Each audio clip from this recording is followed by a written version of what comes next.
할렐루야. 오늘도 이렇게 오후 예배에 참석하신 우리 모든 성도님들을 주님의 이름으로 환영합니다.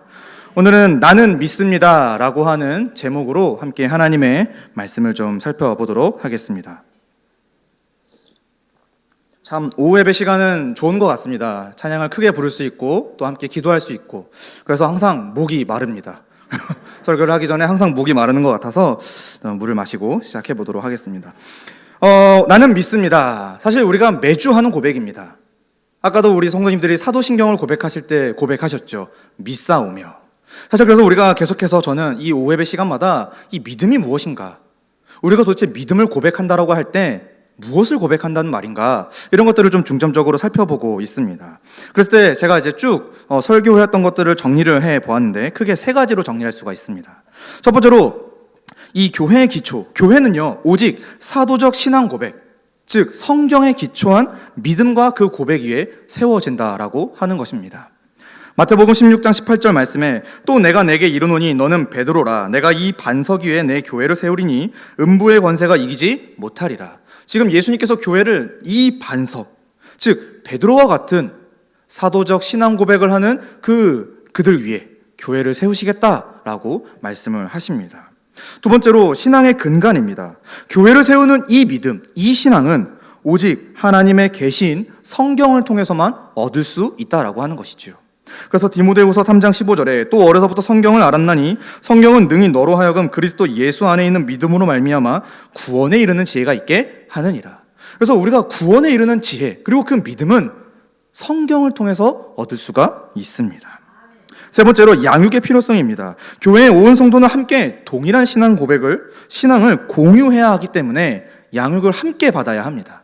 빠져서는 안 됩니다. 그래서 출애굽기 12장 26절부터 27절에 이후에 너희의 자녀가 묻기를 이 예식이 무슨 뜻이냐 하거든 너희는 이르기를 이는 여호와의 유월절 제사라. 여호와께서 애굽 사람에게 재앙을 내리실 때에 애굽에 있는 이스라엘 자손의 집을 넘으사 우리의 집을 구원하셨느니라 하라 하매 백성이 머리 숙여 경배하니라.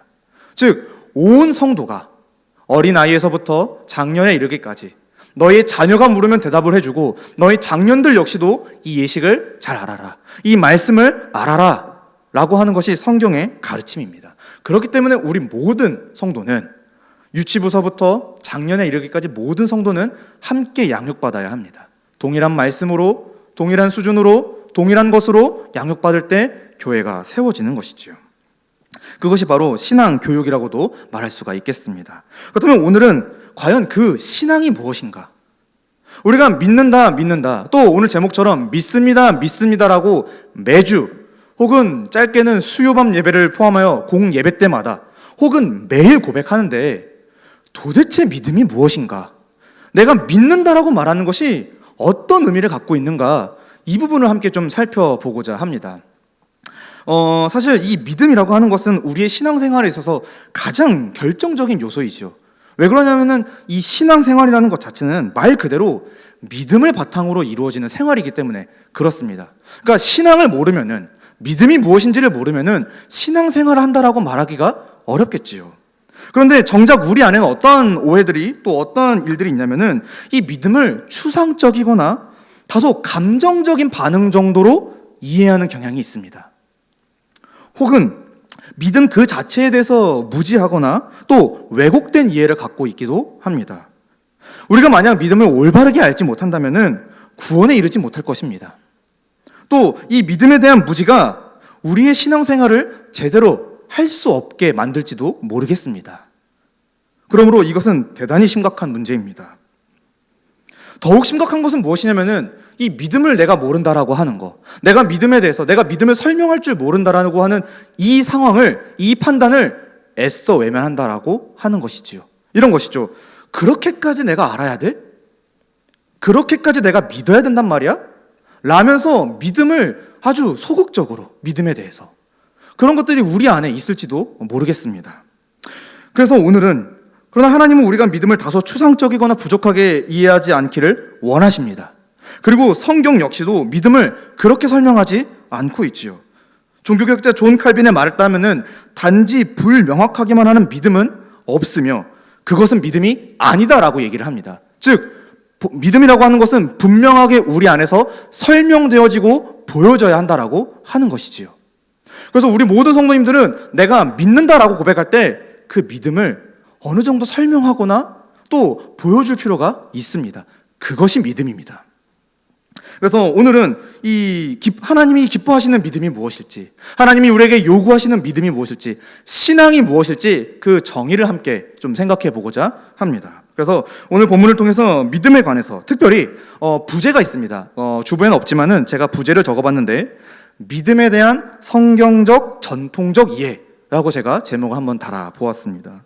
그래서 오늘은 특별히 평소보다 더욱 많이 성경 구절과 또 우리 귀한 또 위대한 신앙의 선배들의 신학의 어떤 유산들을 좀 많이 인용할 예정입니다. 그래서 오늘은 특별히 제가 PPT로 화면을 좀 제가 준비를 했습니다. 그러다 보니까 좀 준비하면서 생각이 든 게 이게 좀 설교라기보다는 좀 약간 강의가 될 수 있겠다라는 생각이 듭니다. 또 방대한 인용에 의해서 우리 성도님들이 좀 너무 어렵거나 또 딱딱하게 느껴지는 것은 아닐까 또 걱정은 했습니다. 그러나 저는 이런 작업이 꼭 필요하다라고 생각을 합니다. 특별히 이 종교개혁 시대 이후에 살았던 교회들의 모습을 보면은 오전에는 강해 설교를 듣고 오후에는 교리 설교를 들었던 것을 좀 확인할 수가 있습니다. 그래서 사실 이 오후 예배 시간에 우리가 교리를 좀 살펴본다는 것, 하나님의 말씀을 체계적인 어떤 신학의 어떤 교리로 살펴본다라는 것은 대단히 유익한 일인 것이지요. 아무쪼록 이번 시간을 통해서 우리 공동체적으로 함께 이 믿음에 대하여 정리해보고 그래서 성경적이고 전통적인 믿음을 함께 도모할 수 있는 은혜가 있기를 바랍니다. 그래서 이 시간 화면을 좀 넘겨주시면 감사하겠습니다. 그래서 나는 믿습니다라고 하는 부분을 좀 PPT 화면과 함께 설명해 보도록 하겠습니다. 나는 믿습니다. 영어로는 I believe in라고 합니다. 단순히 believe하는 게 아니라 believe in, 그 대상 안에 들어가 내가 의지하며 사는 것, 이것이 바로 믿음이라고 할 수가 있겠습니다. 한번 개요를 보자면은 첫 번째로 우리가 이 믿음이 왜 필요한가를 좀 생각해 볼 거고요. 두 번째로 그럼 이 믿음이 도대체 무엇인가? 믿음의 정의를 내려보도록 하겠습니다. 그리고 마지막으로 우리는 그럼 뭘 믿는가? 믿음의 대상도 함께 살펴보도록 하겠습니다. 믿음의 필요성입니다. 먼저 우리의 현실을 좀 깨달을 필요가 있습니다. 사랑하는 성도님들, 성경은 우리 중 누구도 스스로 하나님의 진노를 피할 수 없는 무능력한 죄인이라고 성경은 지적을 합니다. 이것이 우리의 현실이죠. 왜 그렇습니까? 바로 우리가 완전히 죽었기 때문에 그렇습니다. 죄인이라고 하는 것은 하나님께 반역하여 하나님의 생명에서 멀어져 죽은 존재입니다. 에베소서 2장 1절부터 3절 말씀처럼 그는 허물과 죄로 죽었던 너희입니다. 죽었던 너희. 그래서 이 세상의 풍조를 따르고 불순종의 아들들 가운데 역사하는 영을 따라서 그래서 마음이 원하는 대로 살았던 바로 진노의 아들들, 그것이 너희였다. 너희는 완전히 죽었던 자들이다 라고 성경은 우리에 대해서 시작을 합니다. 여기서 주의해야 할 것은 사람이 죄로 인해 조금 다친 수준이 아니라 완전히 죽었다라고 하는 것입니다. 즉 우리 자신에게서 구원의 가능성이 0%입니다. 나는 내 구원을 이룰 수가 없다라고 하는 것이죠. 그것이 성경이 말하는 사람이고 인간입니다. 그렇다면 누가 죄인입니까? 누가 이렇게 허물과 죄로 죽었던 자들입니까? 바로 아담 이후로 태어난 모든 사람이 하나님 앞에서 완전히 죽은 죄인입니다. 저나 또 우리 성도님들이 예수 그리스도를 믿기 이전에는 바로 완전히 죽었던 자들인 것이지요. 지금 밖에 나가면은 세상 사람들이 돌아다니지만 사실 저들은 무엇입니까? 영적으로 완전히 죽은 자들입니다. 그러니까 우리는 이 사실을 알아야 하는 것이지요. 그래서 우리 중 누구도 하나님을 이 로마서의 말씀처럼 깨닫거나 찾거나 그래서 하나님의 뜻대로 행하는 자가 단 한 명도 없었습니다. 완전히 죽은 것이지요. 의인은 없나니 하나도 없으며. 그렇다면 내가 왜 죄인입니까? 나를 죄인이라고 판단하는 기준이 도대체 무엇입니까? 이렇게 얘기했을 때 성경은 말합니다. 하나님의 거룩하고 의로우며 선한 그 율법이 너를 죄인이라 정죄한다. 즉 하나님의 완벽한 기준 앞에서 우리는 죄인으로 드러날 수밖에 없다라고 하는 것입니다. 그러므로 율법의 행위로 그의 앞에 의롭다 하심을 얻을 육체가 없나니 율법으로는 죄를 깨달음이다. 우리의 죄를 깨닫게 되고 이 하나님의 거룩한 기준을 들이내미니 우리의 죄를 깨닫게 되고 우리가 하나님 앞에 죄인이라는 것이 명명백백하게 드러나버리고 마는 것이지요.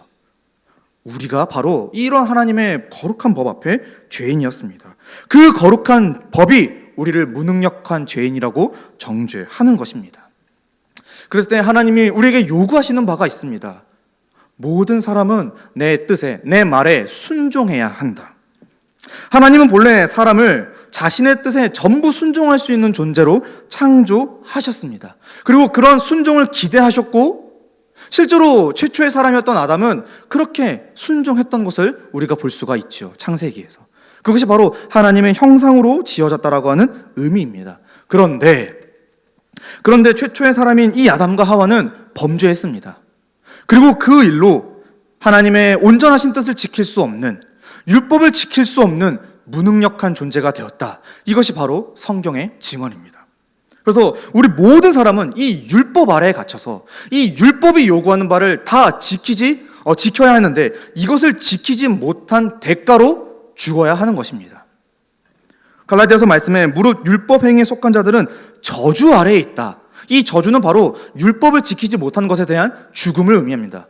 우리 모두는 하나님의 뜻을 지켜야 했습니다. 그런데 못 지킵니다. 그래서 죽어야 하는 것이고, 그래서 이미 죽었던 자들입니다. 또 하나님 앞에서 아무도 율법으로 말미암아 의롭게 되지 못할 것이 분명하니. 그래서 누구도 율법을 다 지켜서 어떤 선한 일을 한다고, 어떤 도덕적으로, 윤리적으로, 또 사회적으로 괜찮은 일을 한다고 해서 그가 하나님께 받아들여지는 의인이 되는 것이 아니라는 것이죠. 다 완전히 죽은 죄인입니다. 그러면 어떻게 합니까? 우리에게 소망이 없는 것입니까? 우리는 도대체 어떻게 해야 하나님이 인정하시고 하나님이 기뻐하시는 그 나라에 들어갈 수가 있겠습니까? 우리는 누구도 율법을 다 지킴으로써 하나님의 의를 얻을 수가 없습니다. 그런데 이제 하나님께서 율법을 지키는 것이 아닌 전혀 다른 방식으로 하나님의 의를 얻어 하나님께 나아갈 수 있도록, 하나님 나라에 들어갈 수 있도록, 하나님이 준비하신 영원한 복락을 누릴 수 있도록 그 방법을, 그 길을 제시하셨으니 그게 바로 믿음입니다. 그래서 우리는 어떤 일을 해서 하나님께 나아가는 게 아니라 믿음으로 나아가는 것입니다. 이것이 우리의 신앙인 것이죠. 그래서 로마서 3장 21절 22절 말씀에 이제는 율법 외에 하나님의 한 의가 나타났으니 율법과 선지자들에게서 증거를 받은 것이라 곧 예수 그리스도를 믿음으로 말미암아 모든 믿는 자에게 미치는 하나님의 의니 차별이 없느니라. 그래서 우리는 모두 차별 없이 믿음으로 나아가는 것입니다. 바꿔 말하면 믿음이 아닌 어떠한 행위, 어떠한 노력으로는 하나님께 나아갈 수가 없다라고 하는 것이지요. 그래서 종교개혁자들이 그렇게 외친 것입니다. 오직 믿음으로. 오직 믿음으로 우리가 하나님의 의를 얻는 것입니다. 그랬을 때 우리의 어떠함을 의지하는 것이 아닌 하나님의 은혜에 기대어 전적으로 그분을 따름으로써 구원에 이르는 것이지요. 우리 장로교의 이 대표적인 신앙의 규범이라고 할 수 있는 웨스트민스터 소요리 문답이라고 하는 것이 있습니다. 여기에 85문을 보면은 이렇게 질문을 합니다. 우리가 죄를 인하여 하나님께 받을 진노의 저주를 피하게 하려고 하나님이 우리에게 요구하시는 것이 무엇인가? 하나님의 진노를 피하도록 하나님이 우리에게 요구하시는 것이 무엇입니까? 라고 물었을 때 신앙의 선배들은 이렇게 대답을 했습니다. 우리가 죄를 인하여 하나님께 마땅히 받을 진노와 저주를 피하게 하려고 하나님이 우리에게 요구하시는 것은 예수 그리스도를 믿는 것과 생명에 이르는 회개와 그리스도가 우리에게 구속의 유익을 전하는 여러 가지 나타내는 방법을 힘써 사용하는 것이다. 세 가지입니다. 믿는 것과 회개와 또 여러 가지 방법을 힘써 사용하는 것입니다. 여기서는 이제 흐름상 이 여러 가지는 성례를 의미합니다. 세례를 받는 것과 성찬을 나누는 것이지요. 그런데 이 세 가지는 사실 하나로 묶일 수가 있습니다. 바로 믿음이라고 하는 것이죠. 하나님이 우리에게 요구하시는 것은 단 하나입니다. 믿음으로 내게 나아오라. 믿는 자만이 하나님께 나아갈 수가 있다. 이것이 바로 성경의, 그리고 우리 신앙의 선배들이 정리한 믿음의 필요성입니다. 그렇다면 우리는 한 가지 질문하게 되죠. 그럼 내가 믿으면 과연 하나님이 나를 받아주십니까? 과연 하나님이 정말 아무것도 아닌 믿음으로 나를 구원에 이르게 하십니까? 예, 하십니다. 우리가 믿는 이 믿음, 그리고 하나님이 인정하시는 이 믿음은 분명한 구원의 효력이 있는 믿음입니다. 그 증거로 우리 성도님들 잘 아시는 12해 동안 혈루증을 앓은 여인을 예시로 들 수가 있습니다. 그는 12해를 혈루증으로 피를 흘리는 정말 죽음을 경험하는 아주 불쌍한 여인이었죠. 그랬던 그녀가 어느 날 예수님께서 지나가신다라고 한 소식에 21절에 제 마음에 그 겉옷만 만져도 내가 구원을 받으리라 라고 믿어서 그분의 겉옷을 만집니다. 그리고 그 병이 나았습니다. 심지어 예수님께서 그녀의 병 나음을 아시고 내 믿음이 너를 구원하였다 라고 말씀하시니 성경이 뭐라고 말합니까? 여자가 그 즉시 구원을 받았느니라. 예, 지금 우리가 믿는 믿음, 하나님이 우리에게 요구하시는 믿음, 그리고 신앙의 선배들이 말한 그 믿음이 우리의 구원에 절대적으로 효력이 있다라고 하는 것이지요. 그러므로 우리는 믿음으로 나아가야 합니다. 우리는 오직 믿음입니다. 오직 믿음으로 하나님께 나아가야 하는 것이지요. 그렇다면 이제 믿음이 무엇인가 또 정의를 내려볼 필요가 있겠지요. 그랬을 때 믿음은 성경적으로 그리고 전통적으로 분명한 지식에 근거한 신뢰라고 이해되어 왔습니다.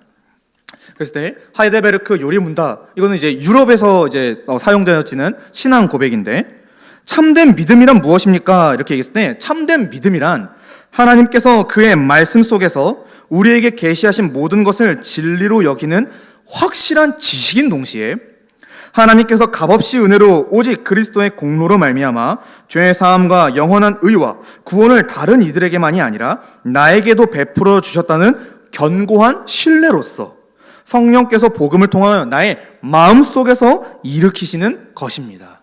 여기에 세 가지 요소가 있는 것입니다. 지식, 동의, 신뢰인 것이죠. 하나씩 좀 살펴보고자 합니다. 먼저 지식입니다. 구원 얻는 믿음, 구원에 이르는 믿음이라고 하는 것은 지식에서부터 시작합니다. 즉 예수 그리스도에 관한 지식, 거룩한 지식을 우리가 알므로써 믿음이 출발하는 것이죠. 그래서 예수 그리스도께서 누구이신가, 또 그분이 어떤 일을 하셨는가, 더 넓게는 삼위일체 하나님께서 누구이시고 그분이 어떤 일을 하셨는가로 우리의 믿음이 출발한다고 하는 것이죠. 뒤집어 말하면은 우리가 믿는다라고 말하면서 삼위일체 하나님이 어떤 분이신지, 성부와 성자와 성령이 어떤 분이시고 어떤 일을 하셨는지를 말할 수 없다면은 우리는 믿음을 돌아보아야 할 것입니다. 그래서 우리는 믿음은 들음에서 나며 들음은 그리스도의 말씀으로 말미암는 것입니다. 두 번째로 구원 얻는 믿음은 단순히 그렇게 아는 것에 끝나는 것이 아닙니다. 복음에 대해서, 그 내가 들은 말씀에 대해서 찬성하고 진리로 인정하며 지적으로나 심적으로나 확고히 동의하는 것이 바로 믿음입니다. 그래서 누가복음 24장 말씀에 엠마오로 걸어가는 두 제자들과 예수님이 함께 하셨습니다. 그곳에서 예수님께서 여전히 구약의 말씀이 예수님을 가리키는 것을 깨닫지 못하는 두 제자들에게 말씀하시는 것입니다. 선지자들이 말한 모든 것을 마음에 더디 믿는 자들이요.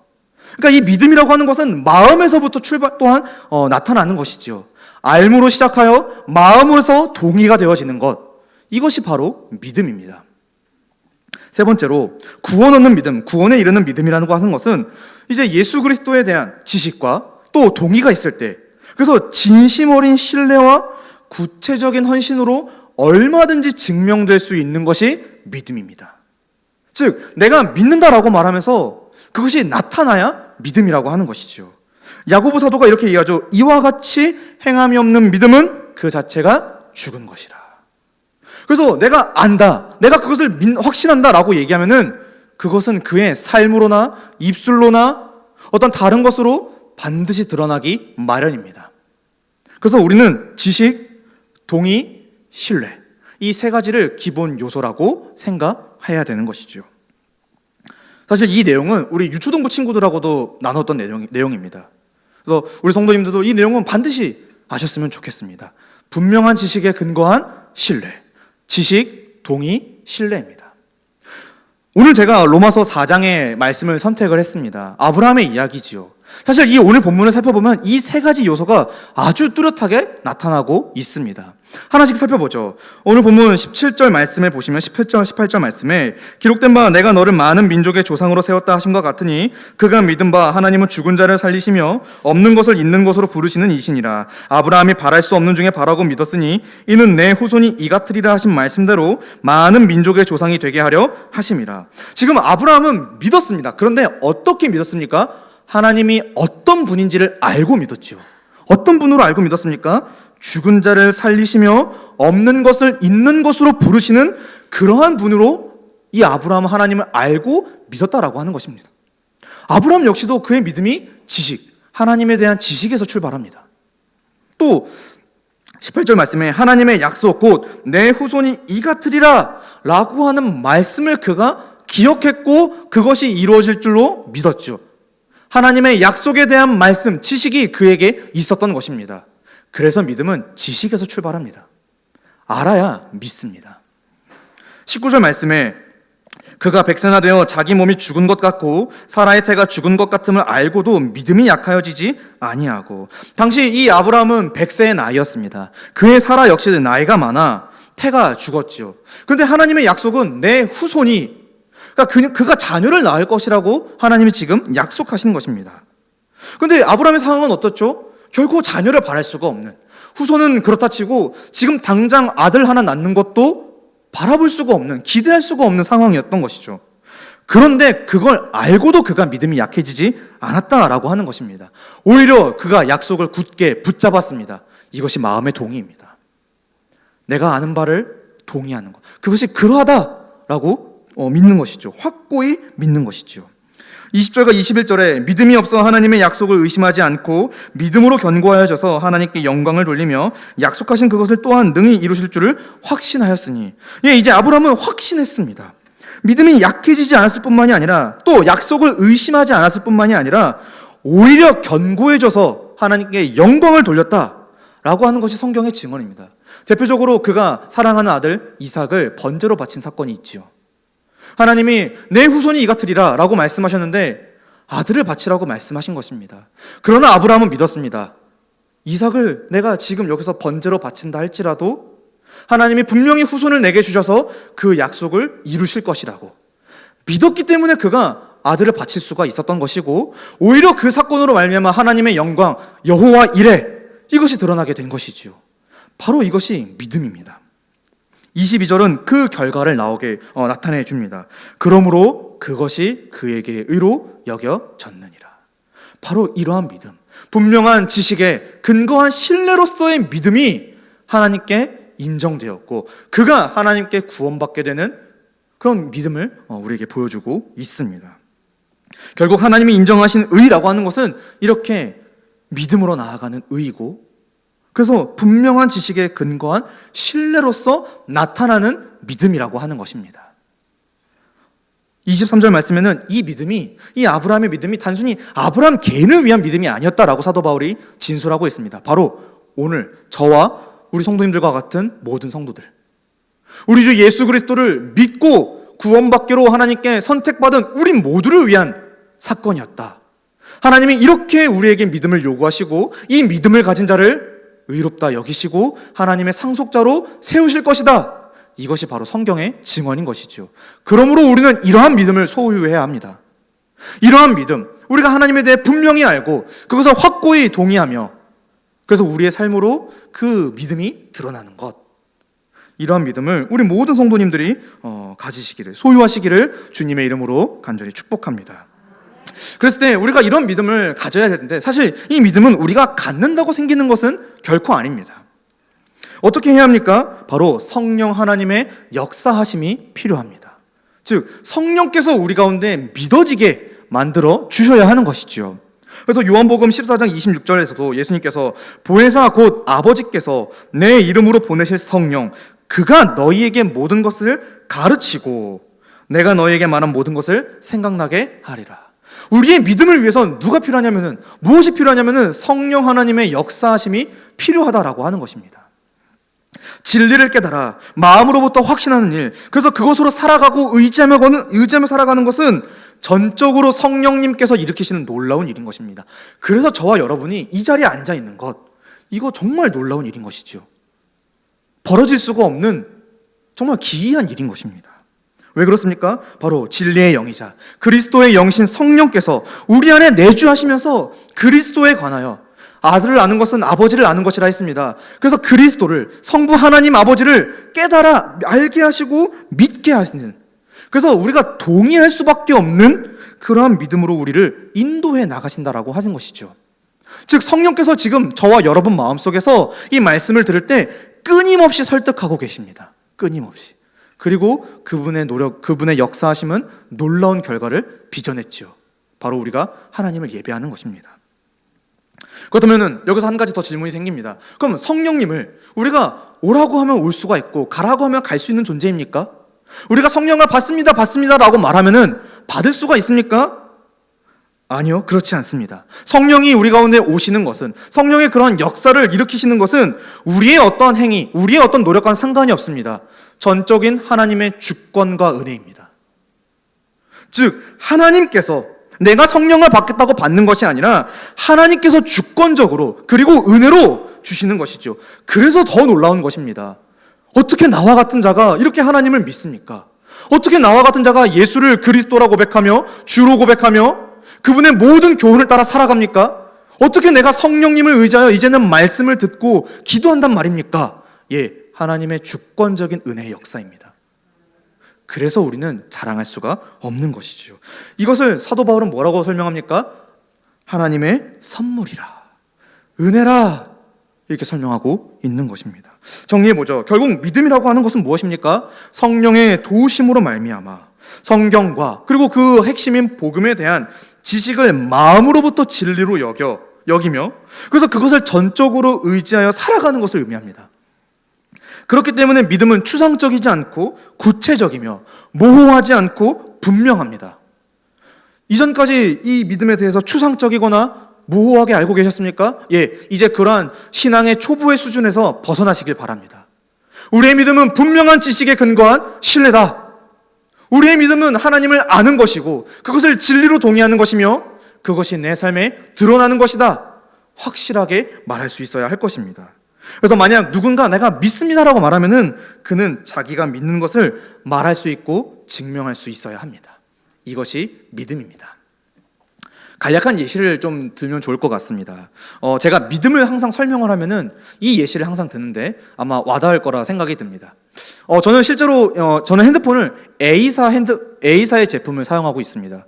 아마 우리 성도님들은 아마 아실 겁니다. A사의 제품을 사용하고 있습니다. 저에게 개인적으로 맞기 때문에 제가 사용하는데 편의가 있기 때문에 이 회사의 제품을 많이 사용합니다. 근데 한쪽으로는 이제 약간 경쟁 업체죠. S사의 핸드폰이 있습니다. 제가 어느 날은 우리 성도님들께 A사의 핸드폰에 대해서 자랑을 하는 것입니다. 이것이 어떻게 좋고 이것이 또 어떤 기능이 있고 그래서 나에게 어떤 유익이 있고 이렇게 좋습니다 라고 말을 했습니다. 그런데 그 다음날 제 핸드폰이 S사의 핸드폰으로 바뀌어 있다면은 저는 무엇을 하는 거죠? 거짓말을 하는 거죠. 예, 이것이 거짓된 믿음입니다. 믿는다 말하면서 그렇게 내가 좋은 거라고 알고 있으면서 그렇게 눈에 보이지 않는 것, 그것이 증명될 수 없는 것, 이것은 거짓 믿음이죠. 그러므로 우리의 믿음은 참 지식에 근거하여 바른 이 분명한 지식에 근거하여 우리의 삶에 드러나야 합니다. 이것이 믿음입니다. 그렇다면 우리는 도대체 뭘 믿습니까? 무엇을 믿는다고 우리는 말을 해야 됩니까? 했을 때 우리의 믿음의 대상은 오직 성경에 나타난 하나님, 삼위일체 하나님뿐입니다. 하이델베르크 요레문다 22문은 이제 믿음에 이어서 설명을 하고 있습니다. 그러면 그리스도인이 믿어야 하는 것은 할 것은 무엇입니까? 복음에서 우리에게 약속된 모든 것을 믿어야 하는데 우리의 보편적이며 의심의 여지 없는 기독교 신앙의 조목들, 이것이 이제 사도신경입니다. 사도신경의 그 모든 내용을 요약하여 가르쳐 줍니다. 즉 우리는 사도신경의 내용을 전부 믿어야 하는 것이지요. 그래서 사도신경을 비롯한 신조 또 여러 가지 신경들이 만들어져 있고 교회에서 각 교회마다 사용되어지고 있는데 사실 이것들이 만들어진 데에는 역사적이고 또 신학적인 필요와 분명히 목적이 있었습니다. 즉 하나님은 누구이신가? 예수님은 어떤 일을 하셨는가? 성령님은 성부와 성자와 어떤 관계이신가? 등 우리의 믿음의 본질에 관한 다양한 질문과 도전들이 역사적으로 있어 왔고 수많은 신앙의 선배들은 이것들을 신학적으로 그리고 성경적으로 해결하기 위해서 사도신경을 비롯한 다양한 신경과 신조를 만들어 왔던 것입니다. 그리고 이것들을 통해 교회를 교육해 왔죠. 그럼 우리도 어떻게 해야 됩니까? 우리도 이러한 사도신경으로 교육받아야 합니다. 사도신경이 꼭 아니더라도 사도신경에 나타난 하나님의 교훈으로 우리가 양육을 받아야 하는 것이죠. 그래서 성경과 신앙의 선배들은 믿음의 대상, 즉 우리가 도대체 무엇을 믿는지를 명확하게 이해하고 제시하고 있는 것입니다. 바로 하나님이죠. 근데 그 하나님이 어떤 분이십니까? 했을 때 사도신경을 쭉 나열해서 보면은 삼위일체 하나님이다 라고 우리가 교훈을 얻을 수가 있습니다. 바로 하나님은 삼위일체로 존재하고 활동하시는 하나님, 그런 분을 우리가 믿는 거다라고 이해해야 한다라는 거 하는 것이죠. 그래서 사도신경은 세 부분으로 나눠서 설명할 수가 있습니다. 아마 염두에 두고 고백하시는 분도 있겠지만 그러지 않은 분들도 있을 거라 생각이 듭니다. 그래서 세 부분으로 나눠서 고백이 되어지는데, 첫 번째로 전능하사 천지를 만드신 하나님 아버지를 내가 믿사오며, 성부 하나님에 대한 고백입니다. 두 번째로 그 외아들 우리 주 예수 그리스도를 믿사오니 서부터 저리로서 산자와 죽은 자를 심판하러 오시리라. 성자 예수님에 대한 고백이 담겨져 있습니다. 마지막으로 성령을 믿사오며, 마지막에 이제 이 영원히 사는 것을 믿사옵나이다까지 우리가 성령으로 하나로 생각을 하는데, 그래서 성부, 성자, 성령, 삼위일체 하나님에 대한 고백이 바로 사도신경인 것입니다. 그래서 우리가 사도신경을 그냥 눈 감고 고백할 때 이 삼위일체 하나님의 존재와 역사하심에 대해서 아무런 생각도 없이 고백한다면은 그 믿음, 그 고백은 헛것이 될 확률이 또 가능성이 높습니다. 이런 것들을 우리가 마음속으로 그리고 머릿속으로 염두에 두고 고백해야 하는 것이지요. 그래서 교회가 이러한 것들을 양육받아야 한다라고 하는 것입니다. 이런 것들, 사도신경에 나타난 삼위일체 하나님, 성부가 누구이시고 성자가 어떤 일을 하셨으며 성령이 지금도 어떻게 활동하고 계시는가, 이런 것들을 교회 안에서 끊임없이 양육을 받아야 한다라고 하는 것입니다. 왜 그렇습니까? 이것들이 믿음의 기초가 되는 것이고 이 믿음의 기초들이 교회를 세우기 때문에 그렇습니다. 바로 사도들과 선지자들의 터 위에, 즉 이 사도신경과 같은 사도적 신앙을 계승하고 있는 이 믿음의 내용들, 이 위에 교회가 세워지기 때문에 교회는 이런 것들을 교육해야 하고 받아야 하며, 그래서 사도신경을 얼마든지 설명할 수 있어야 하는 것입니다. 그래서 우리 모든 이 일에 교회가 참여해야 되는 거고, 교회 구성원 모두가 참여해야 합니다. 지난 시간에도 말씀드렸지만 이 교회 양육이라고 하는 것은 누구는 빠지고 누구는 받고 이런 것이 없습니다. 다 받아야 합니다. 왜 그렇습니까? 우리가 함께 예수 그리스도 안에서 한 몸이기 때문에 그렇습니다. 어느 한쪽은 영향이 충분해가지고 잘 자라고 어느 한쪽은 영향이 부족하여 덜 자란다면은 그것이야말로 죄송한 말이지만 기형 아니겠습니까?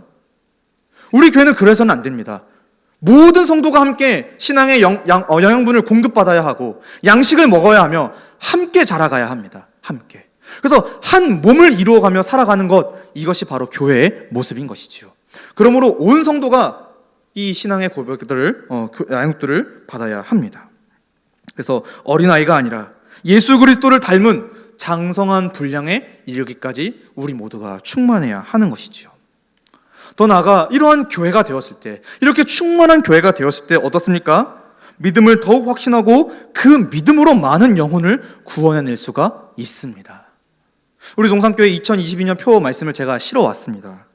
주께서 사랑하시는 형제들아, 우리가 항상 너희에게 관하여 마땅히 하나님께 감사할 것은 하나님이 처음부터 너희를 택하사 성령의 거룩하게 하심과 진리를 믿음으로 구원을 받게 하심이니, 이를 위하여 우리의 복음으로 너희를 부르사 우리 주 예수 그리스도의 영광을 얻게 하려 하심이라. 그러므로 형제들아, 굳건하게 서서 말로나 우리의 편지로나 가르침을 받은 전통을 지키라. 지켜야 합니다. 양육을 받아야 하고 그 양육으로 우리가 믿어야 합니다. 그것이 교회를 세우는 일이고 교회가 더욱더 강건해지며, 그래서 많은 하나님의 일들을 해나갈 수가 있는 것이죠. 여기까지가 우리가 믿음에 대해서 한번 좀 살펴보았습니다. 화면을 바꿔주시면 감사하겠습니다. 말씀을 맺습니다. 믿음이라는 것은 무엇입니까? 성경에 나타난 삼위일체 하나님에 대한 분명한 지식에 근거한 우리의 신뢰입니다. 믿음이라고 하는 것은 우리의 구원을 위해 하나님이 마련하신 유일한 방도이자 원리입니다. 오직 믿음으로 구원에 이를 수가 있고 하나님의 상속자가 되어 영원한 하나님 나라를 누릴 수가 있습니다. 오늘 본문 16절 말씀을 보시죠. 16절 말씀에 그러므로 상속자가 되는 그것이 은혜에 속하기 위하여 믿음으로 되나니 이는 그 약속을 그 모든 후손에게 굳게 하려 하심이라.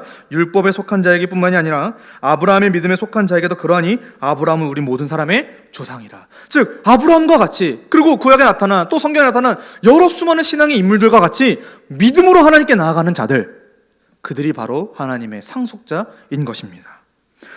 이것은 우리에게 나지 않고 전적으로 하나님에게 나는 믿음입니다. 은혜입니다. 그러므로 우리는 은혜로 믿음을 얻고 그 믿음으로 하나님께 영광을 돌려야 할 줄로 믿습니다. 아까 언급했던 종교개혁자 존 칼빈은 그래서 이 믿음에 대해서 이렇게 정리를 하고 있습니다. 믿음은 우리를 향한 하나님의 선하심에 대한 견고하고 확실한 지식이다. 이 지식은 그리스도 안에 거저 주신 약속의 진리에 기초하는 것으로서 성령을 통해서 우리의 마음에 계시되고 우리의 심장에 새겨진다. 이것이 믿음입니다. 이런 것들을 우리가 생각해 볼 때 크게 두 가지를 함께 좀 적용해 보고자 합니다. 첫 번째로, 믿음은 진리를 들음으로써 생겨납니다. 왜 그러냐면은 성령님께서 진리와 성경과 무관하게 일하지 않으시기 때문이죠. 그러므로 참으로 믿는 자다라고 말하면은 언제든지 이 말씀을 가까이 하며 살고 있어야 합니다. 그리고 성령님의 역사를 기대하는 마음으로 기도하기를 힘쓰고 있어야 하겠지요. 말씀과 기도, 이것은 신자의 삶의 기본 요소이고 경건에 유익한 거룩한 방편입니다. 그러므로 우리는 질문해야 됩니다. 말씀과 기도를 통해서 믿음이 생겨나고 자란다는 사실을 믿으십니까? 현재 말씀과 기도가 내 삶에서 차지하는 분량은 지금 얼마나 되고 있습니까? 하나님이 기뻐하시는 믿음, 곧 구원에 이르는 믿음을 위해 나는 말씀과 기도에 집중하기를 정말 원하고 있습니까? 우리 스스로 한번 생각해 보기를 원합니다. 두 번째로, 참된 믿음이라고 하는 것은 하나님의 말씀이 머리에만 머물지 않고 항상 각 개인의 삶에서 순종이라는 열매로 드러나기 마련입니다. 이런 측면에서 믿는다고 말하면서 순종하지 않는 것은 스스로 심각한 모순에 빠지는 것이지요. 그러므로 신자라면 언제나 어디서나, 그래서 얼마든지 그 삶으로 자신이 믿는 바를 증명할 수 있어야 합니다. 이러한 교훈을 생각할 때 사랑하는 성도님들, 주중에 설교와 양육을 통해 선포되는 이 하나님의 말씀과 교훈을 진정으로 믿으십니까? 혹여나 설교는 설교이고 양육은 양육이고 내 삶은 내 삶이니까 분리해야지, 상관없는 일이야, 뭐로 그렇게까지 알고 그렇게까지 믿어, 왜 그렇게까지 열심을 내야 돼? 라고 생각하고 있지는 않습니까? 이번 한 주를 그럼 무엇으로 자신의 믿음을 또한 증명하며 사시겠습니까? 우리 스스로가 한번 고민해 보기를 원합니다. 그래서 아무쪼록 이번 한 주를 넘어 평생에 걸쳐서 참된 믿음을 소유하시는, 그래서 하나님을 기쁘시게 하고 이웃들에게 하나님의 영광을 드러내는, 더 나아가 참된 믿음으로 하나님이 허락하시는 형통함을 누리는 하나님의 백성들이 되기를 예수님의 이름으로 간절히 축복합니다. 함께 기도하겠습니다. 하나님 아버지, 오늘 우리에게 귀한 말씀과 그 교훈을 허락해 주셔서 감사합니다. 본문을 통하여 신앙의 선배들의 도움을 받아 믿음을 이해할 수 있게 해주셔서 또한 감사합니다. 우리의 믿음을 점검하게 하시고 날마다 믿음으로 살아가도록 도와주십시오. 감사드리며 예수님의 이름으로 기도합니다. 아멘.